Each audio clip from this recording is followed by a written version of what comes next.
আজ আমি গেছিলাম ফুলের দেশে, মানে আমাদের রানাঘাটের চাপড়াতে।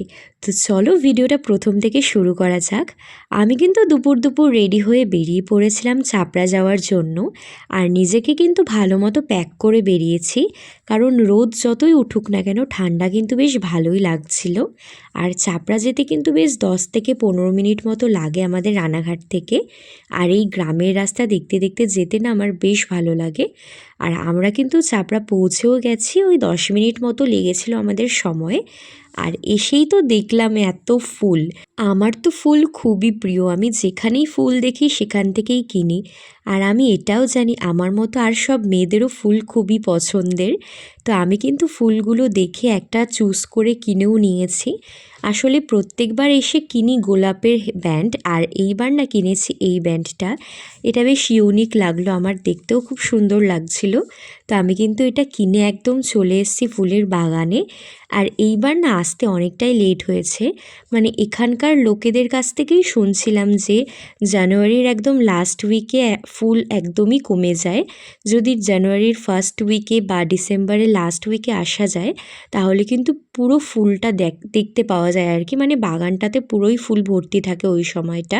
এখন যেরকম চারিদিকটা সবুজ দেখা যাচ্ছে, আর ডিসেম্বরে আসলে না পুরোটাই ভর্তি ফুলে ভরা থাকতো।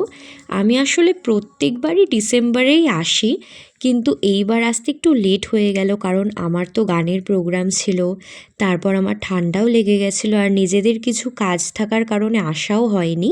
তো যাই হোক, কোনো ব্যাপার না, পরের বার আবার আসা যাবে, প্রত্যেকবারই আসা হয়, এইবারটাই একটু লেট হলো আর কি। আর আমার না ফুল খুব ভালো লাগে। এই সময় তো অনেকটাই কম ফুল দেখতে পাচ্ছি, মানে ওই টুকটাক কয়েকটা জায়গায় আছে, নেই বলতে গেলে একদমই নেই, কারণ এইখানটাতে যেখানেই তাকানো হয়, মানে এখানে এসে যেই দিকেই তুমি তাকাবে না কেন চারিদিকে ফুল আর ফুলই দেখতে পাওয়া যায়। আর এখন তো একদমই কম ফুল আছে, তো যাই হোক, কী আর করা যাবে।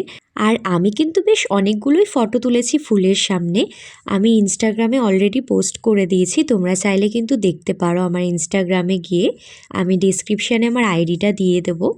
আর ওখান থেকে বেরিয়ে কিন্তু আমি নিজেকে আবারও প্যাক করে নিয়েছি, কারণ এতটা রাস্তা আসতে হবে, চুলটা না হলে নষ্ট হয়ে যাবে। তো চলো ভিডিওটা এখানেই এন্ড করছি, ভালো লাগলে অবশ্যই একটা লাইক করে দিও। আর ইনস্টাগ্রামে গিয়ে কিন্তু আমার ফটোগুলো দেখতে একদমই ভুলো না।